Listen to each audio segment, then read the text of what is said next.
आज की क्लास में हम देखने वाले हैं सूर्य की आंतरिक संरचना के बारे में। इंटीरियर ऑफ द सन के बारे में देखेंगे कि सूर्य के अंदर में क्या है। जैसे हमारे पृथ्वी के अंदर में इसका मैंटल होता है, सबसे ऊपर का भाग क्रस्ट, उसके अंदर मैंटल, उसके अंदर कोर होता है। इसी तरह से हमारा सूर्य के अंदर भी भाग होते हैं, जो आपका इसके भी 3 भाग होते हैं। फर्स्ट भाग आपका क्या होता है, बाहर वाला कन्वेक्टिव ज़ोन होती है, उसके मिडिल वाला जो होता है रेडिएटिव ज़ोन होता है, और सबसे अंदर का भाग जैसा होता है वो आपका कोर होता है। जैसे हमारा पृथ्वी का होता था सेंट्रल में कोर, वैसा ही हमारा क्या होता है, सूर्य का भी कोर होता है। यहाँ पे देखेंगे कि पूरा सूर्य का रेडियस कितना है, तो सूर्य का पूरा रेडियस जो है 6,96,000 किलोमीटर है। इतना हमारा क्या है, सूर्य का रेडियस है फ्रॉम सेंटर। इसका जो सूर्य का केंद्र होगा वहां से इसका रेडियस पूरा उसके सरफेस तक का 6,96,000 किलोमीटर है। और इसका जो कोर, सिर्फ कोर की बात करें तो कोर का रेडियस है 1,74,000 किलोमीटर। 1,74,000 किलोमीटर आपका सिर्फ कोर का रेडियस है। रेडिएटिव जोन का लूं सेंट्रल पार्ट से, दैट मीन्स जो सूर्य का केंद्र है वहां से आपका रेडिएटिव जोन का जो आउटर सरफेस होगा, बाहरी सतह, वहां तक का आपका रेडियस, आपका यहाँ पे इसकी त्रिज्या 5,56,800 किलोमीटर है। तो ये तो हो गई कि सिर्फ इसकी बनावट की संरचना की कौन सी कितनी थिकनेस की है। तो पहले हम ये डिस्कस कर लेते हैं कि सूर्य में हो क्या रहा होता है। तो हमें पता है कि सूर्य में क्या होता है, हाइड्रोजन कंबाइन हो करके हीलियम फॉर्मेशन करता है, हीलियम एटम बनता है। जैसे कि यहाँ पे मैं क्या कर रहा हूँ, केमिकल रिएक्शन शो कर रहा हूँ, रासायनिक अभिक्रिया किस प्रकार से हमारा कोर में ये घटना हो रही होती है। ये घटना हमारा सेंट्रल कोर में हो रहा होता है। तो देखते हैं क्या होता है कि हाइड्रोजन और हाइड्रोजन कंबाइन होकर के फ्यूजन रिएक्शन होकर के क्या कर रहा है, एक हाइड्रोजन बनेगा जिसमें क्या होगा, एक इलेक्ट्रॉन होगा और एटॉमिक मास उसमें 2 हो जाएंगे। इसका एक इलेक्ट्रॉन यहाँ से सेपरेट हो जाएगा और इसके साथ में क्या होता है, आपका एनर्जी रिलीज होती है। जैसे हम जानते हैं फ्यूजन रिएक्शन में क्या होता है, बहुत ज्यादा एनर्जी रिलीज होता है। तो ये एनर्जी यहाँ पे भी रिलीज होगा, इसके साथ में एक इलेक्ट्रॉन भी यहाँ से रिलीज हो जाता है। इसके बाद में होता क्या है, ये जो हाइड्रोजन है ये दूसरे हाइड्रोजन के साथ में फिर से रिएक्शन करेगा। इसी हाइड्रोजन को यहाँ पे लेते हैं, फिर से क्या करेगा, सरफेस में और भी दूसरे हाइड्रोजन के एटम है, उन परमाणुओं के साथ क्या करेगा, ये हाइड्रोजन रिएक्शन करके क्या बनाएगा, हीलियम बना लेगा। अब क्या होगा, हाइड्रोजन का एक इलेक्ट्रॉन और एक इलेक्ट्रॉन कंबाइन होकर के 2 इलेक्ट्रॉन बन गए। और यहाँ पे क्या होगा, एटॉमिक मास क्या हो रही है, 2, और इस हाइड्रोजन का 1। तो क्या दोनों मिलकर के यहाँ पे 3 आपका एटॉमिक मास बन रहा है। इसके साथ में भी एनर्जी निकलती है। तो ये आपका क्या हो गया, सेकेंड स्टेज का प्रोसेस हो गया। इसके बाद में देखते हैं थर्ड स्टेज में क्या होती है, ये वाला जो हीलियम है, इसमें भी अभी देखेंगे कि एक और भी यहाँ पे एटॉमिक मास 1 इंक्रीज हो सकता है, बढ़ सकता है। तो इसमें क्या करेगा, ये फिर से 1 हाइड्रोजन से रिएक्शन करता है, जिसके बाद क्या करेगा, इसका एक इलेक्ट्रॉन यहाँ से फिर कंबाइन होकर के क्या, सॉरी, ये इलेक्ट्रॉन क्या हो जाएगा, ये सेपरेट हो जाएगा, और जो यहाँ पे आपका 2 इलेक्ट्रॉन थे, ये 2 इलेक्ट्रॉन ही रहेंगे।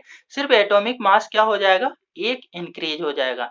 तो यहाँ पे देख रहे हैं एटॉमिक मास 1 इंक्रीज हो जाता है, और यहाँ से जो इसका इलेक्ट्रॉन एक अकेला था, वो इलेक्ट्रॉन यहाँ से अलग हो जाती है। ये आयनिक पार्टिकल आयंस बन के हमारा जो सूर्य है उसके सरफेस में रह जाएगा। और क्या है, इसके साथ में बहुत तेज की यहाँ पे एनर्जी भी रिलीज होती है। तो ये सब आपका यहाँ का, ये सारे रिएक्शंस हुए। उसके बाद में देखते हैं अपन कि और क्या सारी चीजें हैं यहाँ पे। तो देखते हैं कि ये जो सेंट्रल पार्ट है, इसका कोर से स्टार्ट करते हैं कि कोर में क्या हो रहा है, हाइड्रोजन कंबाइन होकर के हीलियम बना रहा है। हीलियम बन रहा है तो यहाँ पे क्या होता है, इतना ज्यादा टेम्परेचर, सबसे अधिक टेम्परेचर सूर्य का ना इसके केंद्र में ही होता है। कितना होता है, तो ये 15 मिलियन डिग्री सेल्सियस तक का आपका यहाँ पे टेम्परेचर होता है। और इसकी डेंसिटी भी देखेंगे ना, तो डेंसिटी भी क्या होता है, सबसे अधिक होता है।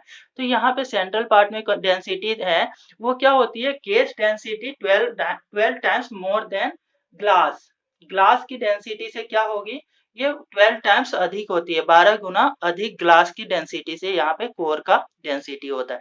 यहाँ पे जो आपका हाइड्रोजन कंबाइन होकर हीलियम बन रहा है, इसके साथ में जो ऊर्जा बन रही है, ये ऊर्जा क्या होगी, रेडिएटिव जोन से आपका पास होगी। रेडिएटिव जोन से पास होने में भी इसको क्या होते हैं, लाखों वर्ष लग जाते हैं। इसके बाद में देखेंगे रेडिएटिव जोन में क्या हो रहा है, एक्स और गामा रेज जो होती है, photon and photons, produced in the core pass through it, जो यहाँ पे आपका एक्स और गामा रेज यहाँ से बनी थी कोर में, ये रेडिएटिव जोन से यहाँ से पास होगी। पास होकर के कहाँ पे जाएगी, इसके बाहर की सरफेस में। बाहर की सरफेस क्या है, कन्वेक्टिव जोन। कन्वेक्टिव जोन में आती है और ये कन्वेक्टिव जोन से क्या होगी, यहाँ से फिर यहाँ पे बाहर निकल आएगी। तो देखते हैं कन्वेक्टिव जोन का ये सतह कैसा बना हुआ होता है। कन्वेक्टिव जोन में क्या होता है, बहुत सारे सेल्स होते हैं। किस चीज के सेल होते हैं, तो हाइड्रोजन के सेल होते हैं।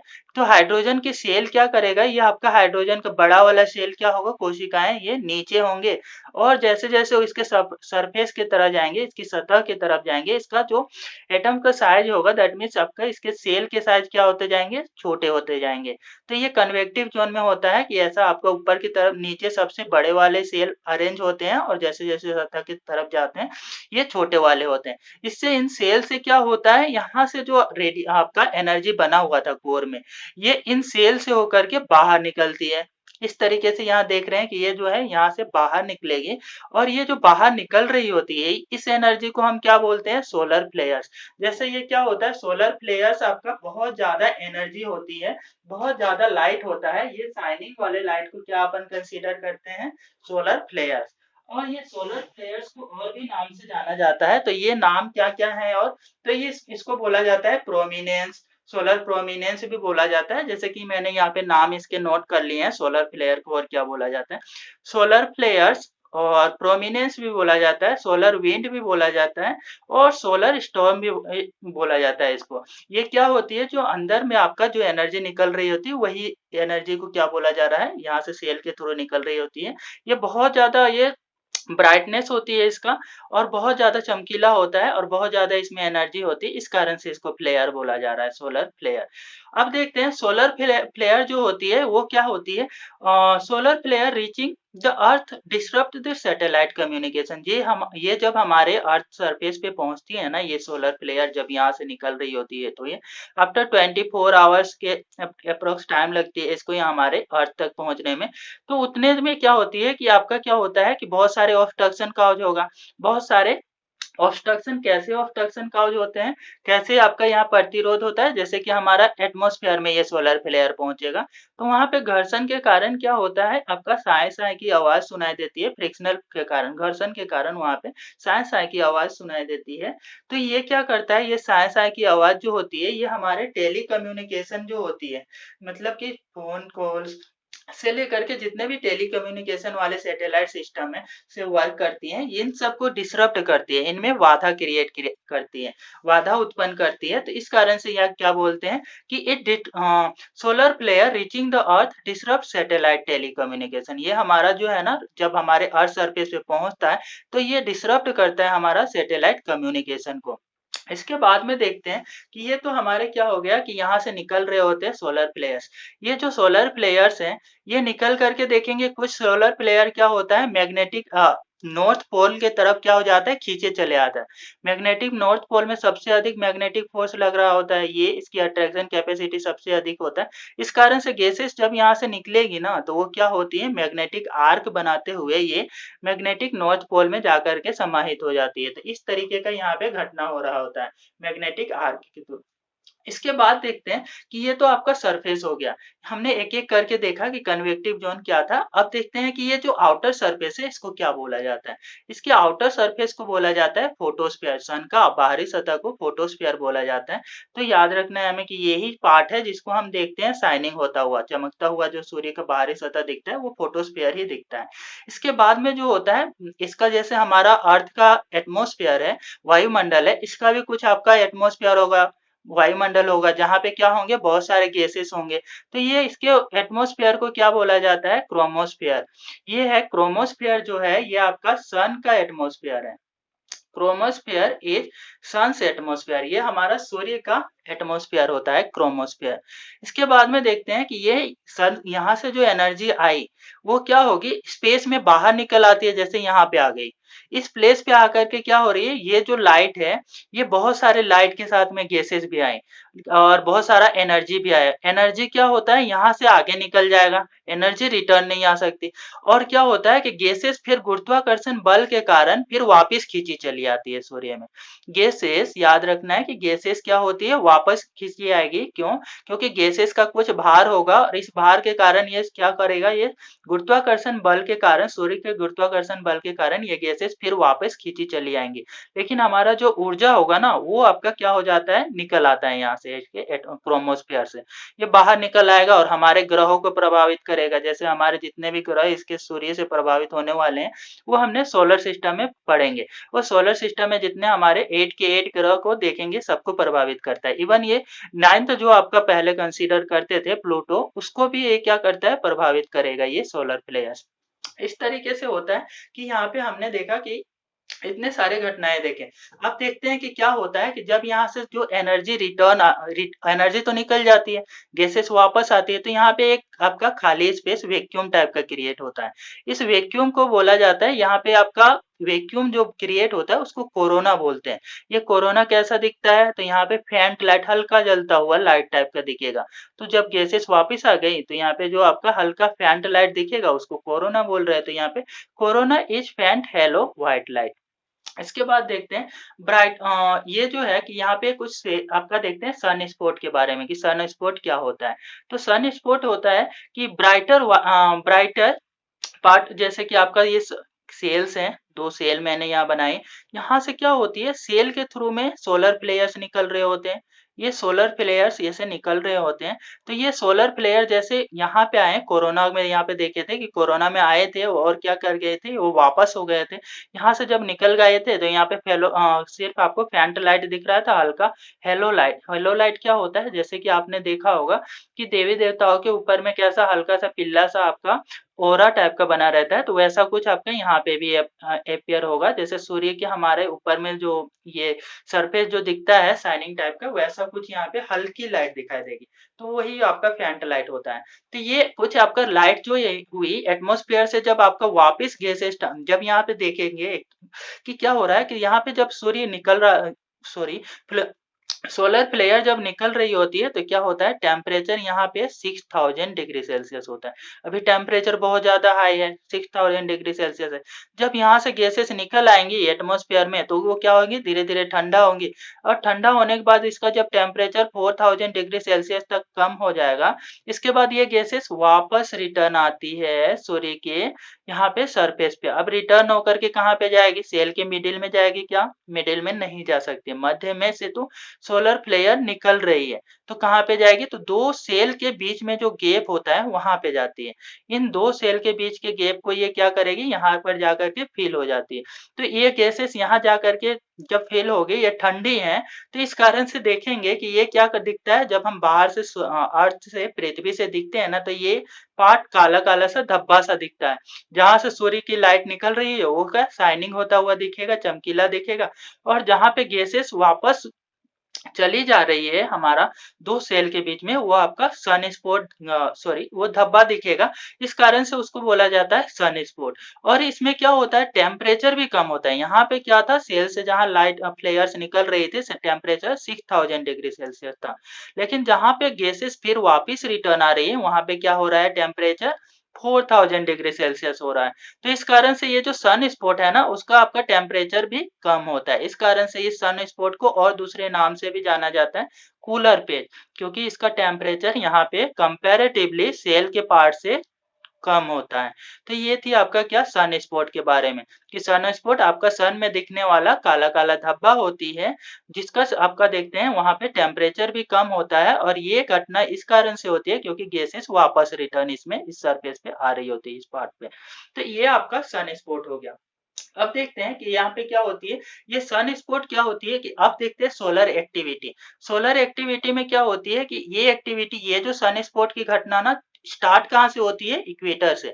आपका देखते हैं भूमध्य, इसका देखिए भूमध्य, सॉरी, ये जो आपका सन का इक्वेटर यहाँ होगा, मध्य जो पार्ट होगा, वहां से स्टार्ट होकर के 40 डिग्री नॉर्थ तक जाती है।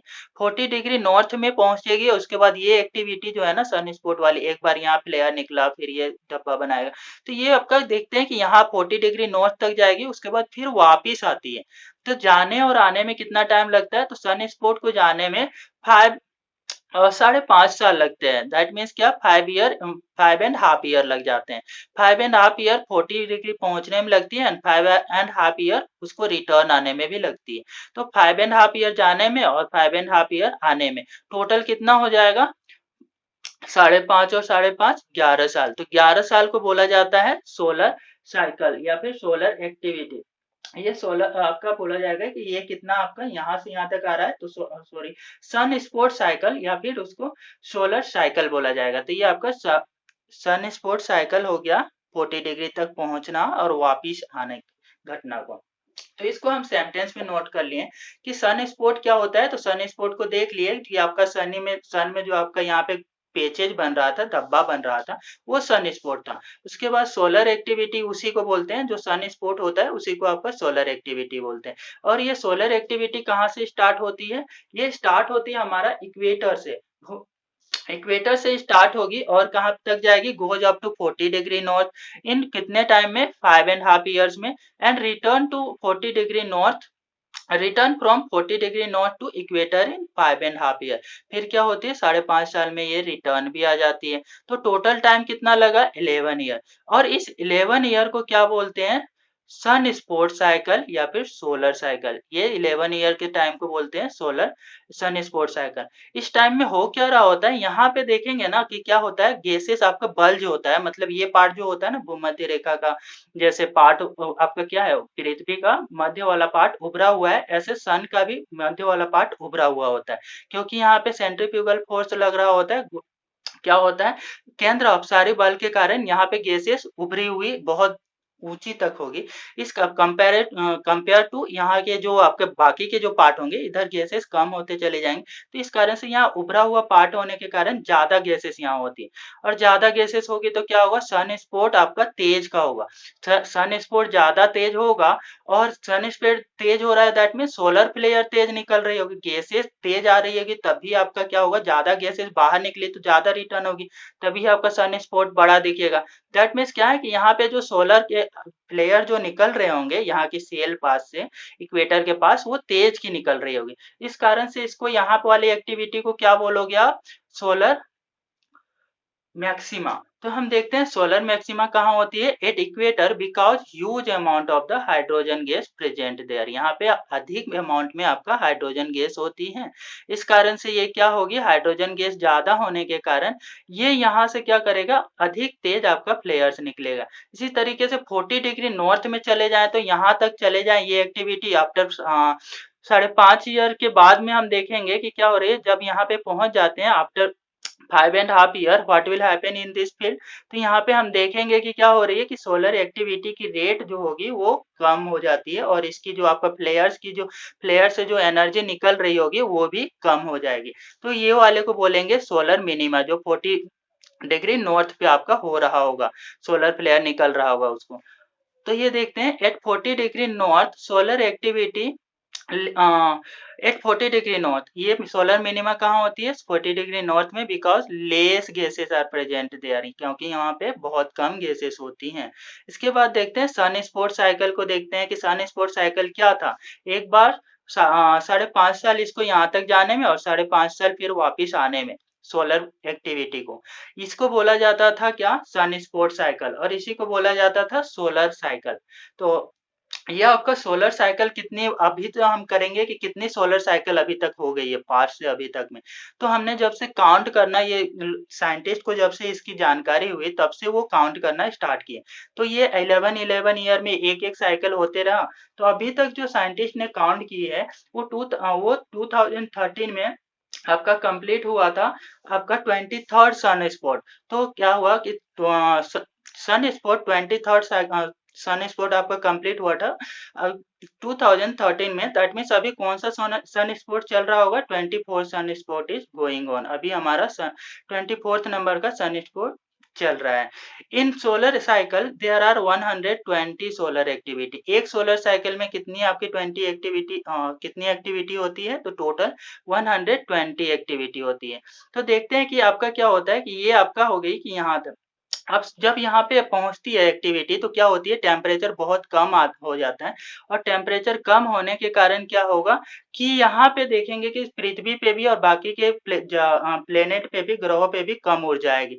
इस कारण से देखेंगे कि क्या होने लगता है कि बहुत ज़्यादा आइस कवर होने लगती है हमारे पृथ्वी के पार्ट में, ठंडा रहेगा, एनर्जी कम आ रही है सोलर मिनिमा के टाइम में। तो इस कारण से कभी-कभी ऐसे देखते हैं कि 70 इयर्स के ड्यूरेशन में 1645 से 1715 तक क्या हो गया था, आइस एज डिक्लेयर कर दिया गया था, क्योंकि वो सोलर मिनिमा का टाइम था और इस समय क्या था, पृथ्वी का टेम्परेचर बहुत कम हो गया था। तो ये सोलर मिनिमा के बारे में हो गया। रसिया में इसी को बोला गया था रसिया आइस एज, और यहाँ पे यूरोप में लिटिल आइस एज बोला गया था। आज की वीडियो में बस इतना ही। आगे की क्लासेस हम कंटिन्यू रखेंगे ज्योग्राफी ऑप्शनल के लिए, तो हमारे